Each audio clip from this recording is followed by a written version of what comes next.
কেমনই বা লাগবে যখন একটি মেয়েকে একই দিনে বারবার মরতে হবে এবং বারবার মরার পর আবার সেই দিনেই তার ঘুম ভাঙবে। সেই দিনের প্রত্যেকটা মুহূর্ত তার জানা থাকবে, কে কি করবে, কে কি বলবে, কখন কি হবে ইত্যাদি। এভাবে কতদিন এই টাইম লুপ চলতে থাকবে? সে কি আদৌ এই টাইম লুপ থেকে বেঁচে ফিরতে পারবে, নাকি সারাটা জীবনের জন্য আটকিয়ে থাকবে এই টাইম লুপের মধ্যে? জানতে হলে সম্পূর্ণ ভিডিওটি অবশ্যই দেখতে থাকো। হ্যালো বন্ধুরা, আমি রঞ্জু তোমাদের সাথে, আর তোমরা দেখছো ডিকোডিং টিভি 000। সিনেমাটি শুরু হয় ট্রি নামের একটি মেয়েকে দেখিয়ে। আজ 18 তারিখ এবং তার জন্মদিন, কিন্তু গতকালের পার্টিতে অতিরিক্ত নেশা করায় সে মাতাল হয়ে গিয়েছিল। আর এই কারণেই তার পুরনো ক্লাসমেট কাটার তাকে তার নিজের রুমে নিয়ে এসেছিল। ট্রি ঘুম থেকে ওঠে এবং কাটারের কাছে মাথা ব্যথার জন্য পেন কিলার চাই। তখন কাটার ডয়ার থেকে পেন কিলার বের করে তাকে দেয়। সেখানে ট্রির কাছে তার বাবার কল আসে, কিন্তু সে কলটাকে রিসিভ না করে কেটে দেয়। এতে আমরা বুঝতে পারি ট্রি তার বাবাকে ততটাও কেয়ার করে না। যাই হোক, যাওয়ার সময় ট্রি কাটারকে বলে সে যেন এ কথা কাউকে না বলে যে রাতে সে তার রুমে ছিল। এই কথা বলে সে যখন বের হয়ে যাবে, ঠিক তখনই কাটারের রুমমেট চলে আসে, যে ট্রির জন্য সারা রাত গাড়িতে ঘুমিয়েছিল। এবং সে ঢুকেই কাটারকে জিজ্ঞাসা করে, ওই মেয়েটির সাথে সারা রাত কি করেছো? আর এই কথা শুনে ট্রি কাটারের দিকে তাকিয়ে রহস্যময় একটি হাসি হেসে সেখান থেকে বেরিয়ে যায়। বাইরে যেতেই ট্রির দিকে হ্যান্ডসাম একটা ছেলে তাকায়, কিন্তু ট্রি তাকে ইগনোর করে চলে যায়। এরপর আরেকটু যেতেই একটা স্টুডেন্ট এসে ট্রিকে জিজ্ঞাসা করে যে গ্লোবাল ওয়ার্মিং সম্পর্কে তার মতামত কি, কিন্তু ট্রি তাকে ইগনোর করে যেতে লাগে। সামনে একটা কাপলকে দেখা যায় যারা সেখানে বসেছিল, আর হঠাৎই সেখানে ঝর্ণা চালু হয়ে যায় আর তারা দুজনেই ভিজে যায়। আর একটু সামনে যেতেই আমরা দেখি কিছু ছেলে একসাথে দাঁড়িয়ে রয়েছে, আর সেখানে থেকে একজন ছেলে অজ্ঞান হয়ে মাটিতে পড়ে যাচ্ছে, কিন্তু ট্রি এগুলো কেয়ার করে না। এরপর আমরা দেখি টিম নামে একজন ছেলে ট্রির কাছে আসে এবং তাকে বলে, গত রাতে আমি তোমাকে অনেকবার এসএমএস করেছি, তুমি রিপ্লাই দাওনি কেন? কিন্তু ট্রি তাকে বলে, আমরা একবারই ডেটে গিয়েছিলাম আর সেই ডেটটা জঘন্য ছিল, আশা করি নেক্সট টাইমে আমাকে তুমি আর ডিস্টার্ব করবে না। তাকে এইভাবে অপমান করে ট্রি সেখান থেকে চলে যায়। এতে করে মোটামুটি এটা বোঝা যায় আসলে ট্রি কেমন টাইপের মেয়ে। এবার ট্রি যখন তার ঘরের কাছে আসে, সেখানে একটা হেডফোন কানে দেওয়া মেয়েকে বসে থাকতে দেখা যায়। মেয়েটি তাকে দেখে হেসে তাকে হাই বললেও ট্রি তাকে কোনো পাত্তা না দিয়ে তার রুমে চলে যায়। এবার ক্লাসে যাওয়ার জন্য দেরি হবে দেখে ট্রি খুব দ্রুত বের হতে থাকে, আর তখন সেখানে তার নার্স রুমমেট লরি চলে আসে। আমরা লরির হাতে একটা ছোট কেক দেখতে পাই, আর এটা সে ট্রির জন্মদিন উপলক্ষে নিজে হাতে তৈরি করেছিল। ট্রি তাকে জিজ্ঞাসা করে, আজ আমার জন্মদিন, তুমি জানলে কি হবে? তখন সে বলে, আমি তোমার ড্রাইভিং লাইসেন্স থেকে দেখেছি। ট্রি লরির কাছ থেকে কেকটা নিয়ে ডাস্টবিনে ফেলে দেয়। এরপর ট্রি তার ক্লাসরুমে যায় এবং সেখানে আমরা একজন প্রফেসরকে দেখি। সে একজন প্রফেসর হওয়ার সাথে সাথে একজন ডাক্তারও ছিল। যাই হোক, এখানে আমরা দেখতে পাই ট্রির সাথে তার প্রফেসরের একটি অন্য রকমের সম্পর্ক রয়েছে, মানে তাদের দুজনের মধ্যে অ্যাফেয়ার রয়েছে। এবার ট্রি তার বান্ধবীদের সঙ্গে দেখা করতে আসে। সেখানে তারা হোস্টেলের বন্ধুগুলো মিলে আড্ডা দেয়। তারা একসাথে আড্ডা দিচ্ছিল, তখন সেখানে একটা মেয়ে জাঙ্ক ফুড নিয়ে আসে। এর জন্য ট্রি এবং তার বান্ধবীরা মিলে তাকে নিয়ে হাসি ঠাট্টা করে, যার জন্য সে দুঃখ পেয়ে সেখান থেকে চলেই যাবে। তখনই আচমকা কার্টারের সাথে তার ধাক্কা লেগে যায়, আর এতে করে মেয়েটির হাতে থাকা জাঙ্ক ফুডগুলো সব ট্রির গায়ে পড়ে যায়। এতে ট্রি না রেগে দ্রুত কার্টারের কাছে এসে কার্টারকে সাইডে নিয়ে যায়, যাতে কেউ জানতে না পারে গতরাতে সে কার্টারের রুমে ছিল। তো কার্টার মূলত ট্রেকে তার ব্রেসলেট দিতে এসেছিল, মানে গতকাল রাতে ট্রে এই ব্রেসলেটটি কার্টারের ঘরে রেখে এসেছিল। ট্রি সেটা নেওয়ার পর কার্টারকে সেখান থেকে চলে যেতে বলে। কার্টার সেখান থেকে চলে যাওয়ার পর তার বান্ধবীরা তাকে পার্টিতে আসার জন্য বলে। ক্লাস শেষ হলে ট্রি ওই প্রফেসরের সাথে তার অফিসে যায় এবং সেখানে তারা দুজনে ক্লোজ হয়। কিন্তু তখনই দরজায় কেউ একজন নক করতে থাকে। প্রফেসর ভয়ে ভয়ে দরজা খুললে দেখা যায় ওটা প্রফেসরের ওয়াইফ। আর এদিকে ট্রি যেহেতু জানতো প্রফেসর বিবাহিত, তাই সে ওখান থেকে চলে যায় আর রাতে পার্টিতে যাওয়ার জন্য রেডি হয়ে বের হয়। এরপর ট্রির কাছে তার বাবার কল আসে এবং সে তাকে বলে, আজকে দুপুরে একসাথে খাবার খাওয়ার জন্য আমি ওয়েট করছিলাম, কারণ আজ তোমার জন্মদিন, কিন্তু তুমি আসোনি। এতে আমি খুব কষ্ট পেয়েছি। কিন্তু ট্রি তার বাবার কথার কোনো উত্তর না দিয়ে ফোনটা কেটে দেয়। এতে আমরা বুঝতে পারি তার বাবার প্রতি তার কোনো সম্মান কিংবা ভালোবাসা কোনোটাই নেই। যাই হোক, ট্রি সামনে যেতে থাকে, আর সামনে যেতেই একটা টানারের মধ্যে সে মিউজিক বক্সের সাউন্ড শুনতে পায়। সে বক্সটির সামনে গেলে একটি বেবি মাস্ক পরা লোককে দেখতে পায়। সে তাকে দেখে ভয় পেয়ে যায় এবং তাকে পুলিশের ভয় দেখায়। ওই লোকটি সেখান থেকে চলে যায়। ট্রি ভাবে সবকিছু ঠিক রয়েছে, কিন্তু একটু এগোতেই সেই মাস্ক পরা লোকটি সরাসরি ট্রির উপরে আক্রমণ করে এবং ট্রিকে সেখানেই মেরে ফেলে। আর তখনই ট্রি চোখ খোলে এবং সে দেখে সে কাটারের রুমে রয়েছে, কিন্তু সে কিছুই বুঝতে পারে না এবং সেখানে গতকালকের মতো সবকিছুই হচ্ছে। সে পেনকিলার নেয়, কাটারের বন্ধুকে দেখতে পায়। বাইরে আসার পর সেই সার্ভে হয়।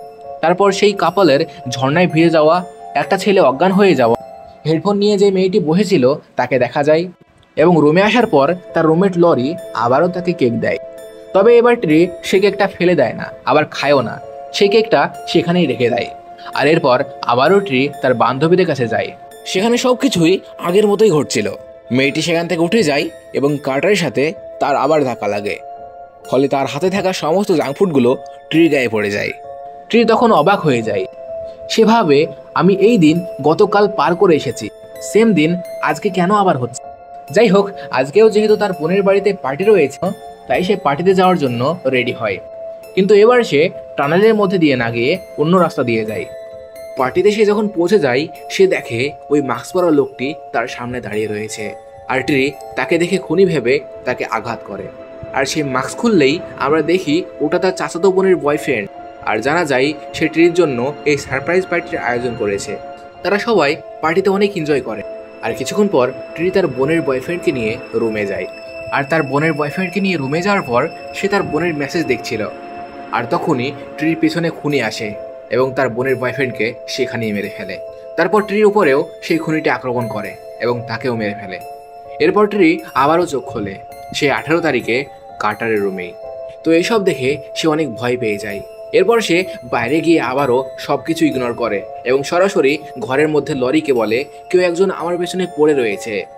এতে লরি তাকে সান্ত্বনা দিয়ে বলে, তুমি এক কাজ করো, এইসব থেকে ব্রেক নিয়ে ঘরের মধ্যে আটকে যাও। এই কথা শুনে ট্রি তার ঘরের দরজা লক করে দেয় আর এর সাথে সাথে কিছু পেরেকও লাগিয়ে দেয়, যাতে তার ঘরে কেউ প্রবেশ না করতে পারে। রাত হওয়া পর্যন্ত ট্রি এভাবেই তার ঘরে বন্দি থাকে এবং রাত যখন হয়, বারান্দা থেকে কোনো কিছুর আওয়াজ আসে। তখনই পিছন থেকে সেই মাস্ক পরা খুনিটি চলে আসে এবং তাকে আবারও মেরে ফেলে। এরপরে সে আবারও চোখ খোলে 18 তারিখে কার্টারের রুমে। ট্রি এবার বুঝতে পারে সে টাইম লুপের মধ্যে ফেসে গিয়েছে, মানে সে একটি দিনের মধ্যে আটকে আছে। কোনো এক অদৃশ্য শক্তির কারণে সে এই দিন থেকে বের হতে পারছে না। মারা যাওয়ার পর সে একই দিনে আবার ঘুরে আসছে। এবার সে কার্টারের সাথে খারাপ ব্যবহার করে না, তাকে নিয়ে সে একটি রেস্টুরেন্টে যায়। ট্রি কার্টারকে সবকিছু খুলে বলে তার সাথে কি হচ্ছে, সে কিভাবে মারা যাওয়ার পর একই দিনই আবার জেগে উঠছে। কার্টার এসব কথা শুনে বিশ্বাস করে না, আর এটি সাধারণ মানুষের পক্ষে এইসব কথা বিশ্বাস করা সহজও নয়। কিন্তু ট্রিকে অনেক চিন্তা করতে দেখে কার্টার তাকে বলে, যেহেতু প্রত্যেক দিন তোমাকে কেউ না কেউ মেরে ফেলছে, তাহলে অবশ্যই তোমার পরিবারের কিংবা তোমার কোনো আত্মীয় তোমাকে মারতে চাই। এই বিষয়ে তোমার একটি লিস্ট তৈরি করার দরকার। এরপরে ট্রি একটি সন্দেহ লিস্ট তৈরি করে, যে লিস্টের প্রথমেই সে টমের নাম রাখে। এবার সে টমের বাড়িতে যায় এবং সে জানালা দিয়ে দেখতে পায় টম আসলে গে। সে ছেলেদের পর্ন ভিডিও দেখছিল। তাই এটা দেখে ট্রি বুঝতে পারে যেহেতু মেয়েদের উপরে তার কোনো আকর্ষণ নেই, তাই সে তাকে মারতে পারে না। এই চিন্তা করে সে ঘুরতেই যাবে, তখনই সেই মাস্ক পরা লোকটি তার পেছনে চলে আসে এবং তাকে আবারও মেরে ফেলে। এরপরে সে আবারও কার্টারের রুমে চোখ খোলে এবং তার আবার সোমবার থেকে দিন শুরু হয়। এরপর সে তার লিস্টে থাকা যতজনের বাড়িতে যায়, ততজনের বাড়িতেই সেই খুনিটির হাতে সে মারা পড়ে। যতবারই সে মারা পড়ে ততবারই সে কার্টারের রুমে চোখ খোলে এবং 18 তারিখ থেকে তার দিন শুরু হয়। এইভাবে বারবার মারা যাওয়ার কারণে তার শরীর অনেক দুর্বল হয়ে যায় এবং এমন সময় চলে আসে যেদিন ট্রি ঘুম থেকে উঠলে কার্টার তাকে হসপিটালে ভর্তি করায়। এবং এটা হলো সেই হসপিটাল যেখানে ট্রির প্রফেসর কাজ করত। এছাড়াও সেখানে তার রুমমেট লরিও কাজ করত। প্রফেসর ট্রিকে বলে, তোমার যে শরীরের অবস্থা, তোমার তো বেঁচে থাকারই কথা, আমার তো পুরো অবিশ্বাস্য লাগছে। এসব কথা শুনে ট্রির ওই প্রফেসরের উপরে সন্দেহ হয়। সে মনে করে সেও তো আমাকে মারতে পারে, তার স্ত্রী আছে, সে যে কোনোভাবে কথা চাপা দেওয়ার জন্য আমাকে খুন করতেও তো পারে। ট্রি এবার ওই প্রফেসরকে সোডা আনতে বলে। প্রফেসর সোডা আনতে যায়। তখন ট্রি সেখান থেকে বেরিয়ে হসপিটালের একটি অফিস রুমে যায়, যাতে সে ওখান থেকে কোনো গাড়ির চাবি পায়। কিন্তু গাড়ির চাবি নিতে গিয়ে ট্রি ওখানে সেই মাস্কটি দেখতে পায়, যেটা পরে তাকে প্রত্যেকবার খুনিটি খুন করছিল। তাই সে বুঝতে পারে হসপিটালের কেউই তাকে মারার চেষ্টা করছে। তাই সে যখন বাইরে বেরোতে যাবে তখনই সেখানে ডাক্তার চলে আসে এবং তাকে আসতে দেখে কিছুক্ষণের জন্য ট্রির এটাই মনে হয় যে এই ডাক্তারই আসল খুন। কিন্তু তখনই ওই খুনিটি ডাক্তারের পেছনে চলে আসে এবং ডাক্তারের পেছনে চাকু ঢুকিয়ে দিয়ে তাকে মেরে ফেলে। আর এখানেই আমরা বুঝতে পারি ডাক্তার এর সাথে জড়িত নয়। আর এদিকে ট্রি পালিয়ে গ্যারেজে গাড়ি খুঁজতে থাকে যাতে সে ওখান থেকে পালাতে পারে। মাস্ক পরা খুনিটি তাকে সেখানে মারতে যায়, কিন্তু ট্রি কোনোভাবে গাড়ি চালিয়ে সেখান থেকে পালাতে থাকে। কিন্তু অতিরিক্ত জোরে গাড়ি চালানোর জন্য পুলিশ তাকে দাঁড় করায়। আর তখনই পাশ দিয়ে একটা গাড়ি এসে পুলিশের ওপরে গাড়ি তুলে দেয় এবং ট্রির গাড়িতে আগুন লাগিয়ে দেয়। গাড়িতে আগুন ধরে গেলে গাড়ির ব্লাস্ট হওয়ার কারণে ট্রি সেখানেই মারা যায়। এরপরেও আবারও সে কার্টারের রুমে চোখ খোলে এবং কার্টারকে যে কোনোভাবে তার কথা বিশ্বাস করাতে থাকে। প্রমাণস্বরূপ ট্রি তাকে বলে, তোমার রুমের এখানে পেন কিলার আছে, এবার তোমার বন্ধু দরজার সামনে দাঁড়িয়ে থাকবে এবং তোমাকে ডাকবে। এরপর কার্টারকে ট্রি তার সঙ্গে করে বাইরে নিয়ে যায় এবং তার সাথে ঘটতে থাকা প্রত্যেকটা জিনিসকে আগে থেকে কার্টারকে বলতে থাকে। এটা দেখে কার্টার অবাক হয়ে যায় এবং ট্রিকে এবার সে বিশ্বাস করে। এরপর কার্টার ট্রিকে দুর্বল দেখে তাকে সঙ্গে করে একটি রেস্টুরেন্টে নিয়ে এবং সেখানে উদাসীন হয়ে কথায় কথায় ট্রি তাকে বলে, 3 বছর আগে আমার আর আমার মায়ের জন্মদিন এই দিনই ছিল। সে বলে কীভাবে তারা মা মেয়েতে মিলে একসঙ্গে পার্টি করত, কিন্তু মায়ের মারা যাওয়ার পর এই সব কিছু শেষ হয়ে গিয়েছে। আর এমনিতেও আমার সাথে আমার বাবার সম্পর্ক ভালো না, আমি সবসময় তার সাথে খারাপ ব্যবহার করি, আর এজন্যই হয়তো আমার সাথে এমনটাই হচ্ছে।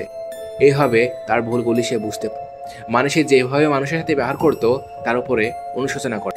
এরপর কার্টার তাকে সান্ত্বনা দেয় এবং তাদের নজর যায় টিভিতে চলতে থাকা একটি খবরের ওপরে, যেখানে বলা হয় 6টি মেয়েকে খুন করা থমাস নামের একটি খুনি তাদের ক্যাম্পাসের হসপিটালে ভর্তি আছে। এটা শুনে ট্রি মনে করে যেহেতু সেই খুনিটি ওই হসপিটালেই আছে আর সেও ওই হসপিটালে ভর্তি আছে, তো তাহলে এটাই হয়তো সেই খুনি যে সেদিন হসপিটালে তার উপরে আক্রমণ করেছিল এবং তাকে মেরে ফেলে। ফলে তার সন্দেহ যদি সত্যি হয়, আজকে ওই খুনিটি ট্রিকে হত্যা করবে। তাই ট্রি কার্টারকে নিয়ে ওই হসপিটালে যায় যাতে ওই খুনিটি ট্রিকে মারার আগেই সে যেন ওই খুনিটিকে ধরতে পারে। কিন্তু সে হসপিটালে পৌঁছাতেই সেই খুনিটি গার্ডকে মেরে সেখান থেকে পালিয়ে যায়। এই খবর শুনে ট্রি হসপিটালে থাকা একটি কুড়োল বের করে। এদিকে ওই খুনিটি সেখানে চলে আসে এবং ট্রিকে মারতেই যাবে, সেখানে কার্টার এসে ওই কিলারের উপরে ঝাঁপিয়ে পড়ে এবং ধস্তাধস্তির পর কিলার সেখানে কার্টারকে মেরে ফেলে। এরপর ট্রি এবং ওই কিলারের মধ্যে ফাইটের এক পর্যায়ে ট্রি ওই কিলারকে মারতেই যাবে, তখনই তার জ্ঞান হয়। সে ভাবে কিলারকে যদি আমি মেরে ফেলি তাহলে তো আমি বেঁচে যাব এবং টাইম লুপও বন্ধ হয়ে যাবে। আর এদিকে কার্টার মারা গিয়েছে, সে তো আর ফিরবে না। এই কারণে ট্রি ওই কিলারকে না মেরে নিজে গলায় দড়ি দিয়ে আত্মহত্যা করে, যাতে করে তার সময় আবারও 18 তারিখ থেকে শুরু হয়। এরপর আবারও ট্রি চোখ খোলে কার্টারের রুমে এবং সেখানে কার্টারকে সে জীবিত অবস্থায় দেখে অনেক খুশি হয় এবং তাকে জড়িয়ে ধরে। ট্রি তাকে থ্যাংক ইউ বলে তাকে বাঁচানোর চেষ্টা করার জন্য, কিন্তু কার্টার কিছু বুঝতে পারে না, কারণ তার তো কিছু মনেই নেই। সে ভাবে গতকালকে ট্রি যেহেতু অনেক মদ খেয়েছিল আর কার্টার তাকে বাঁচিয়ে নিজের রুমেই নিয়ে এসেছিল, ট্রি এই কথা বলছে ভেবে সে তাকে বলে, না না ঠিক আছে, কোনো অসুবিধা নেই। এরপর আবারও ট্রি কার্টার রুম থেকে বাইরে আসে, কিন্তু আজকে তাকে দেখে অনেক খুশি মনে হচ্ছিল। এর কারণ সে যেহেতু জেনে গিয়েছিল আসল খুনিকে, তাই সে যাবে এবং ওই খুনিকে হত্যা করবে। ফলে এই টাইম লুপ শেষ হয়ে যাবে, যার জন্য সে 18 তারিখকে ভালো করে কাটায়। সে কার্টারের রুম থেকে একটি বালিশ নিয়ে আসে এবং ওই অজ্ঞান হয়ে যাওয়া ছেলেটির মাথার তলায় দিয়ে দেয়। সে সকলের সাথে ভালো ব্যবহার করে। এখানেও ওই টম নামে ছেলেটি আসে এবং ট্রিকে বলে, আমি তোমাকে অনেক মেসেজ করেছি, তুমি দেখোনি কেন? তখন ট্রি তার উত্তরে বলে, আমি সব জানি, তুমি একজন গে, তুমি মেয়েদেরকে নাও, ছেলেদেরকে পছন্দ করো, তাই তোমার জন্য এটাই ভালো হবে তুমি শীঘ্রই এসব বন্ধ করো।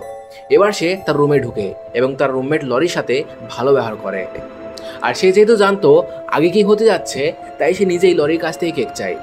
এরপর ট্রি সোজা তার কলেজে যায় এবং সেখানে গিয়ে তার প্রফেসরের সাথে রিলেশন শেষ করে এবং তাকে জানায় সে কারোর সংসার নষ্ট করতে চায় না। এই বলে সে ওখান থেকে চলে আসে। এবার ট্রি তার বান্ধবীদের কাছে যায়। সেখানে গিয়ে সে প্রথমে জাঙ্ক ফুড খায়। যেই মেয়েটি আগে অন্যকে জাঙ্ক ফুড খাওয়ার জন্য তাকে নিয়ে হাসি ঠাট্টা করতো, এখন সেই সবাইকে দেখিয়ে জাঙ্ক ফুড খাচ্ছে, মানে ভাবা যায়। যাই হোক, এবার ট্রির বান্ধবীরা ওই স্বাস্থ্যকর মেয়েটিকে নিয়ে নানান ধরনের কথা বলতে থাকে, কিন্তু এখানে ট্রি ওই মেয়েটিকে থামিয়ে ওই জাঙ্ক ফুড তার বান্ধবীদের মাথায় ঢেলে দেয়। তখন ওখানকার সবাই ওই মেয়েটিকে নিয়ে হাসি ঠাট্টা করা বন্ধ করে এরপর সেখানে কার্টার চলে আসলে ট্রি সবার সামনে তাকে কিস করে। ট্রি তার বাবাকে ফোন করে এবং একসাথে মিলে একটি রেস্টুরেন্টে লাঞ্চ করে। তারা বাপ্পিটিতে মিলে অনেকদিন পর ভালো একটা সময় কাটায় এবং তার বাবাও অনেক খুশি হয়। এরপরে তার প্ল্যান মোতাবেক সে হসপিটালে যায়, আর সে জানে খুনিটিকে মেরে ফেললেই সব ঝামেলা শেষ, আমিও মরবো না এবং সব আগের মতো হয়ে যাবে।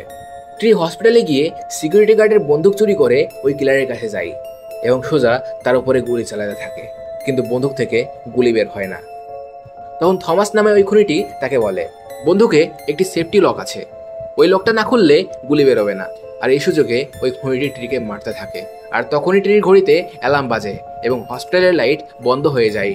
আসলে ট্রি জানতো কখন কি হবে, তাই সে আগে থেকেই প্ল্যান করে তার ঘড়িতে অ্যালার্ম ফিট করে রেখেছিল, যাতে সে ওই কিলারকে মেরে অন্ধকারের মধ্যে দিয়ে হসপিটাল থেকে পালিয়ে যেতে পারে। এরপর লাইট আসলে আমরা দেখতে পাই ট্রি ওই কিলারের পেছনে বন্দুক নিয়ে দাঁড়িয়ে আছে। এবার সে ওই কিলারকে শুট করে মেরে ফেলে।